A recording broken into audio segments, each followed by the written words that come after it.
اعوذ باللہ من الشیطان الرجیم بسم اللہ الرحمن الرحیم. عزیز طلباء و طالبات، السلام علیکم ورحمۃ اللہ وبرکاتہ. امید ہے کہ آپ بخیر خوبی ہوں گے. چلیے ہم آج کا سیشن شروع کرتے ہیں. تو ہم نے اسٹوریز آف پروفٹس کے سلسلے میں حضرت آدم علیہ الصلاۃ والسلام کا قصہ کچھ تفصیلات کے ساتھ ہم نے ڈسکس کیا. تو قصص النبیین کے سلسلے میں یا اسٹوریز آف پروفٹس کے سلسلے میں آج ہم بات کرنے جا رہے ہیں ایک اور اولو العزم پیغمبر حضرت ابراہیم علیہ الصلاۃ والسلام کے بارے میں. ابراہیم علیہ الصلاۃ والسلام اللہ تعالیٰ کے ایک برگزیدہ پیغمبر تھے، ایک اولو العزم پیغمبر تھے. ابراہیم علیہ الصلاۃ والسلام ایک ایسے ماحول میں پیدا ہوئے جب ہر طرف بت پرستی تھی. لوگ بتوں کی پوجا کرتے تھے، ستاروں کی پوجا کرتے تھے، چاند اور سورج کی پوجا کرتے تھے، بادشاہوں اور حاکموں کی پوجا کرتے تھے، ان کو اپنا معبود مانتے تھے. ابراہیم علیہ الصلاۃ والسلام نے جس گھر میں آنکھ کھولی اس گھر میں ہر طرف بت پرستی تھی. بلکہ حضرت ابراہیم علیہ الصلاۃ والسلام کے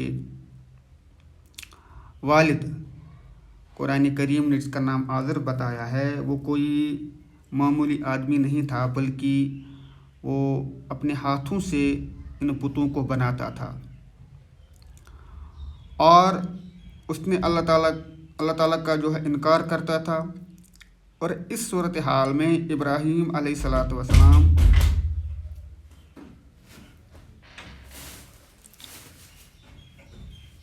اس سسٹم کے خلاف ہو گئے، اپنی فیملی کے خلاف ہو گئے، ساری کمیونٹی کے خلاف ہو گئے، اور یہ جو شرک اور بت پرستی تھی اس کے خلاف ابراہیم علیہ الصلاۃ والسلام اٹھ کھڑے ہوئے.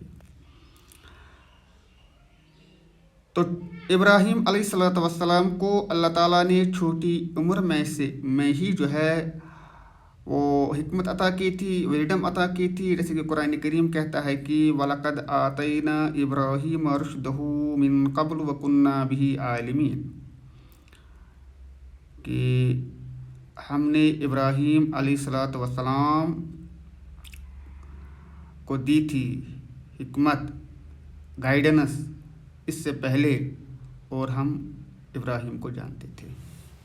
تو ابراہیم علیہ الصلاۃ والسلام نے جب آنکھ کھولی تو اس نے دیکھا کہ ہر طرف بت پرستی ہے، مورتیوں کی پوجا ہوتی ہے، پتھروں کی پوجا ہوتی ہے.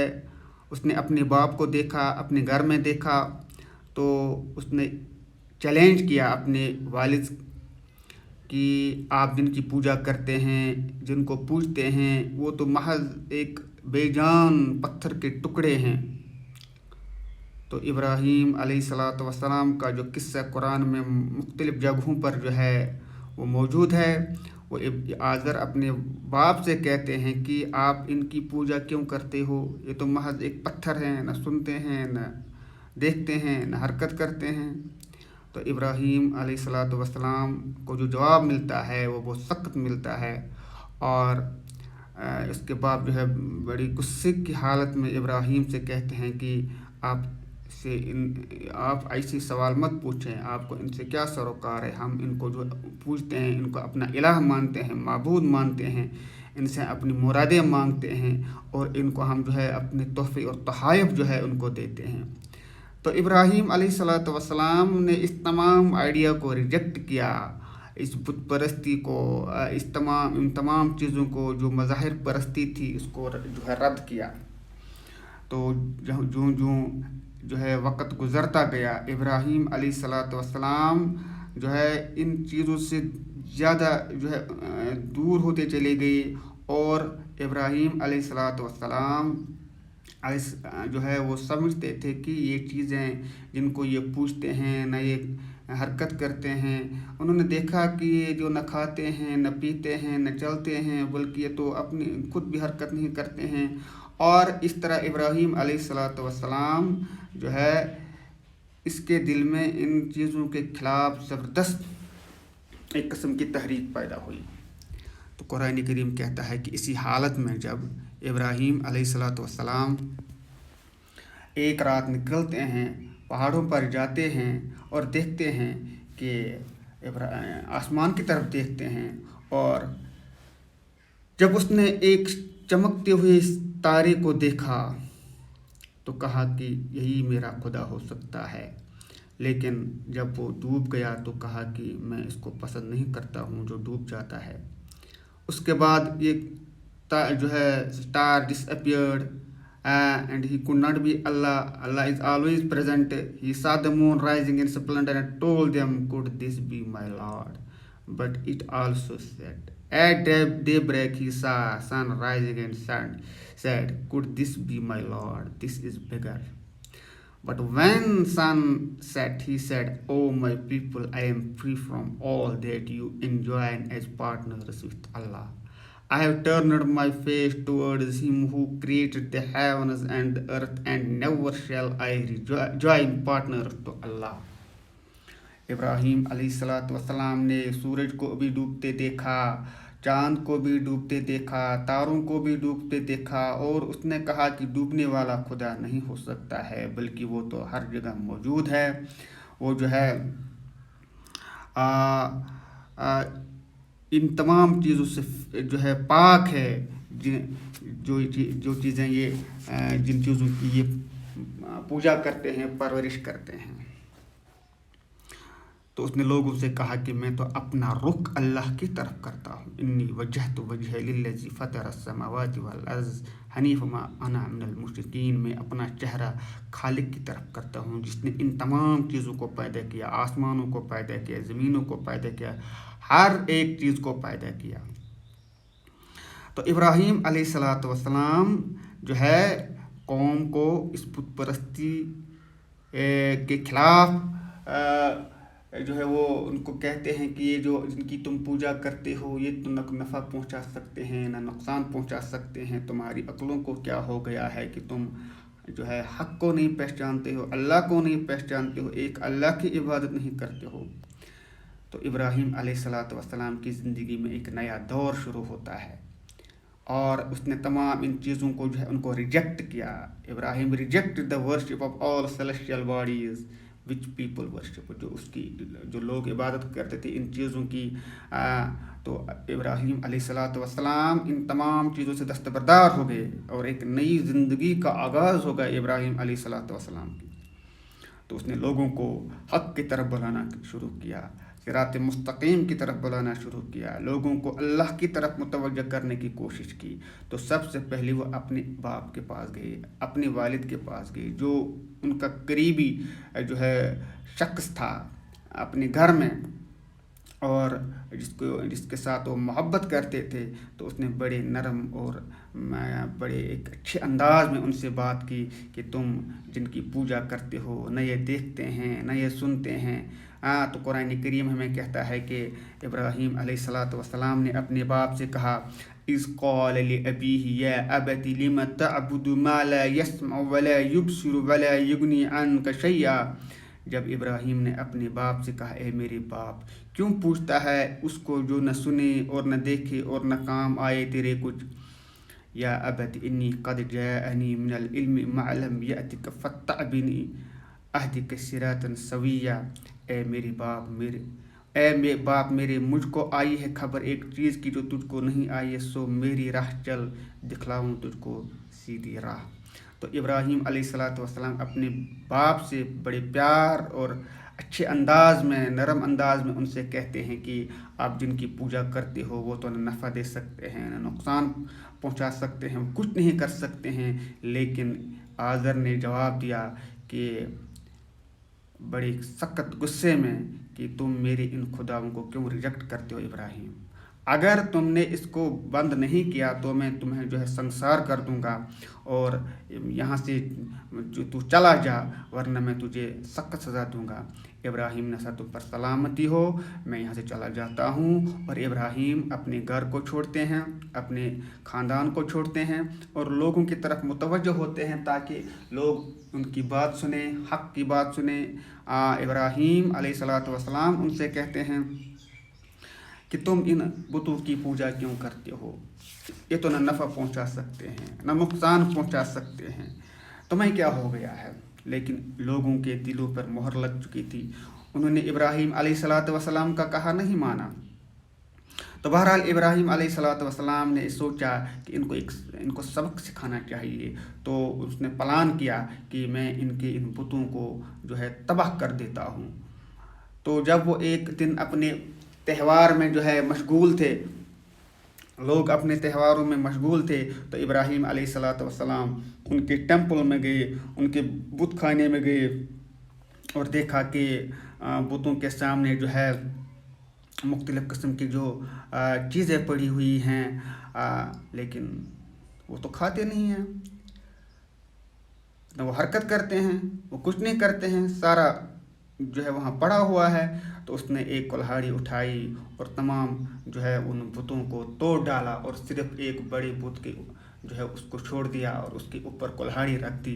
پھر لوگ جب موج مستی کر کے واپس آ گئے اور اس بت خانے میں داخل ہو گئے، ٹیمپل میں داخل ہو گئے، تو انہوں نے دیکھا کہ یہ تو خداؤں کو جو ہے تہس نہس کیا ہوا ہے۔ من فعل ھذا بآلہتنا، ہمارے ان خداؤں کے ساتھ یہ کس نے کیا ہے؟ وہ حیران و شردر رہ گئے۔ تو کسی نے بتایا کہ میں نے ایک نوجوان، اس کا نام ابراہیم ہے، اس کو ان کے خلاف باتیں کرتے ہوئے سنا، ہو سکتا ہے اسی کی کارروائی ہوگی۔ ابراہیم کو بلایا جاتا ہے، اس سے پوچھا جاتا ہے کہ تم نے ایسا کیوں کیا؟ اس نے کہا میں نے کہاں کیا، اس بڑے سے پوچھو۔ تو لوگ کہتے ہیں کہ آپ کو پتہ ہے کہ یہ تو جو ہے بول نہیں سکتے ہیں۔ تو ابراہیم نے کہا کہ تمہاری عقلوں کو کیا ہوا؟ جب یہ بول نہیں سکتے ہیں، حرکت نہیں کر سکتے ہیں، دیکھ نہیں سکتے ہیں، تو تمہیں کیا ہو گیا؟ تم ان کو کیوں پوچھتے ہو؟ تو انہوں نے جو ہے وہ لاجواب ہو گئی، لیکن وہ جو ان کی عقلوں پر پردہ پڑا ہوا تھا، انہوں نے جو ہے اس ریزن کو بھی جو ہے، اس معقول جواب کو بھی جو ہے وہ ریجیکٹ کیا، اور لوگوں نے مشورہ کیا کہ اس کے ساتھ جو ہے سختی سے پیش آنا چاہیے حضرت ابراہیم علیہ الصلوۃ والسلام کے ساتھ۔ پھر آگ تیار ہوتی ہے اور ابراہیم علیہ الصلوۃ والسلام کو آگ میں پھینکنے کی تیاری ہوتی ہے اور جو ہے لوگ جمع ہو جاتے ہیں۔ پھر ابراہیم علیہ الصلوۃ والسلام کا یہ قصہ کہ جو اس کے لیے جو آگ تیار کی جاتی ہے اور پھر اس کو آگ میں پھینکا جاتا ہے، پھر اللہ سبحانہ وتعالیٰ اپنے محبوب کو آگ سے بچاتے ہیں۔ وَقُلْنَا يَا نَارُ كُونِي بَرْدًا وَسَلَامًا عَلَىٰ إِبْرَاهِيمَ، ہم نے آگ سے کہا کہ تو ٹھنڈی ہو جا اور ابراہیم کے لیے سلامتی بن جا۔ تو ابراہیم علیہ الصلوۃ والسلام کے ساتھ جو لوگوں نے یہ جو سلوک کیا، یہ اللہ تعالیٰ کی طرف سے ایک آزمائش تھی۔ اس میں ابراہیم علیہ الصلوۃ والسلام سرخرو ہو کر نکلے، کامیاب ہو کر نکلے۔